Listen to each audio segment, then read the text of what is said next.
Hello there. Welcome. Welcome to another INFJ ramble. I hope you are having a beautiful day. I hope that you are doing well, giving yourself time because you're the most important investment. Yes. As mentioned in previous videos, you cannot fill from an empty cup, and your cup should be filled to the brim first and foremost before you can assist anyone else. And in fact, what should we be assisting people with? Filling their own cup.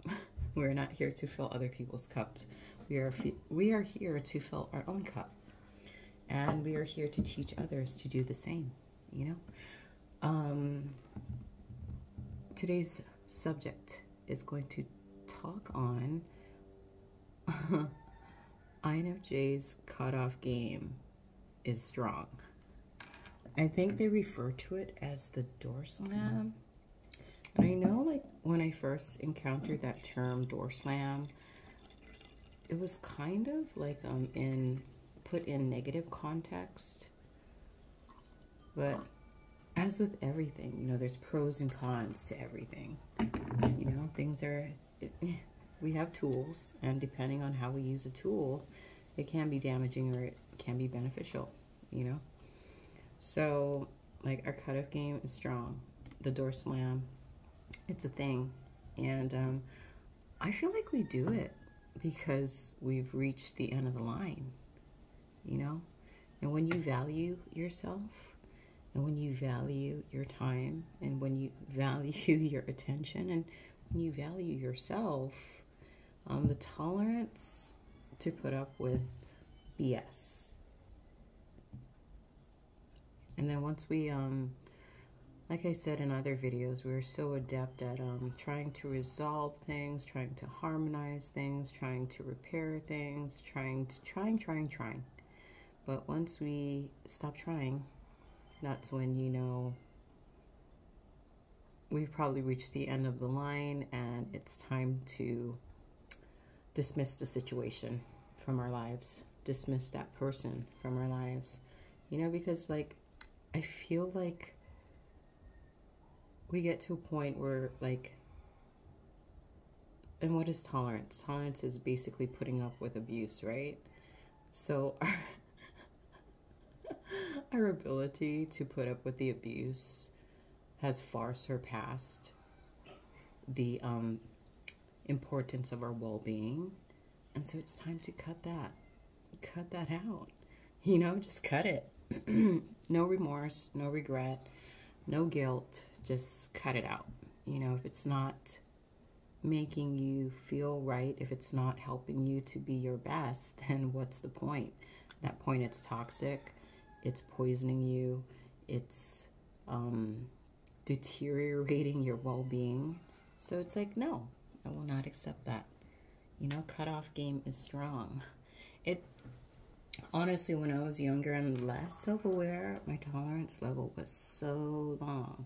And I didn't understand that.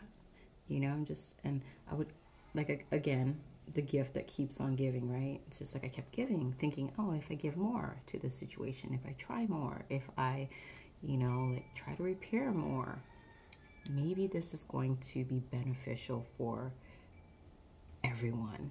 But no, that's not how it works. It's like, for me, because I'm older and I just don't have time for nonsense, guys. If something isn't working out and I can kind of, like, feel it and see it early on, I will, I don't know, like, have a conversation about it. And if problem's still not resolved, I might hang back and analyze a little more to see, like, where the imbalance is at. And then I will try to repair again. And if that doesn't work, then I'm just like, okay, this is good. I'm good. This is bringing me, like, chaos. It's making me feel dis-ease. I feel distressed. I feel like I am being pulled down to I guess, a negative state. And it's no longer good for me. So goodbye, you know? And yeah, we are not responsible for other people's well-being. They are responsible for their well-being. You know, for a long time I thought I had to take care of everyone else, and it's just like, no, people need to learn how to take care of themselves. You know, we did. We learned how to take care of ourselves. We also learned how to take care of others, you know. So yeah, I don't know. I don't think door slamming or cutting off things and people and situations are bad at all. It's definitely there so that you can be at peace with yourself. And for me, and I'm assuming for you, that is the priority, right? Like, for instance, a good example is if you have trash in the house, you know, and it's just kind of like lingering in your house, and then it starts emitting like strange odors that don't smell very good. Do you keep that in the house? No, you take the trash out. You take the trash out, guys. Yeah, and if people can't, I don't know, if people don't know how to treat you right, it's probably because they don't treat themselves right, honestly. You know? And by you putting that boundary down, by you saying enough is enough, you're teaching them that their behavior is not okay, and maybe they should look at themselves. Or they'll just move on to another person and repeat the pattern and the lesson because they haven't learned it the first time. Which is fine. I feel like we all do that, you know? Like for me, I'm so stubborn. It took me so long to learn a lesson. I had to keep repeating with a different person, repeating with a different situation, repeating in a different environment, repeat, until I'm like, oh, okay, now I get it. Now I get it. You know, now it's just like, cutoff game is strong. Where else was it? Ooh, well, this is kind of in correlation to a lot of videos that I make, but using different words. But I was like, I spent a lot of time watching people, right? I spend a lot of time watching myself, you know? But when I go out in the world and I watch people, you can tell that somebody has a unwell mind